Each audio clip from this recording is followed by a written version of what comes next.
Hey there, Teresa here with Web Designs by Teresa, bringing you this quick little technical tidbit moment where I share with you some super simple tech tips that I use with my own clients to help them foster success within their business. And today what I want to talk to you about is keeping your branding consistent. Now, one of the purposes of branding, and the most primary purpose that I have found, is that by creating a solid visual brand of yourself, you are making yourself familiar.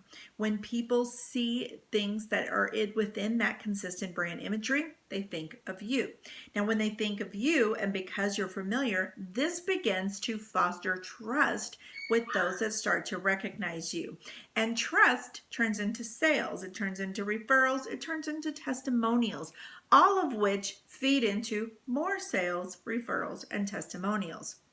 And so this is why you want to be familiar. You want to have people recognize you, and you want to say, hey, I know somebody, because they're familiar with you. They recognize you. Not only will they remember you, they'll be able to find you that much more easily. So here are some tips on how to do that, to keep your branding consistent. And these are things that you can do that you don't have to go hire a branding expert to do. You can just do them on your own as you're building your business until you have the money in your pocketbook to pay for those branding specialists to make things awesome. So the first thing is to use your logo consistently. You should have a good, clean logo with a transparent background.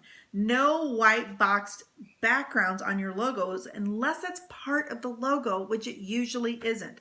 So make sure you have a good, crisp, clear logo with a transparent background, so when you put it on Imagery, it stands out. Feel free to have a logo that can be used on dark backgrounds as well as light backgrounds. I find that very helpful, having a logo that looks almost identical other than the color of the font and some of the images is slightly different, just so that I can use it on dark or light backgrounds.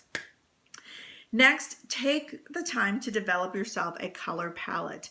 Having a consistent color palette that you use, where you are getting the actual number codes associated with the colors, ensures that your branding always matches across the board and it's not just close enough. I have a client, you guys have heard me mention them multiple times, that I've worked with in the past, who has a purple that they have 50 shades of purple they use to represent their brand.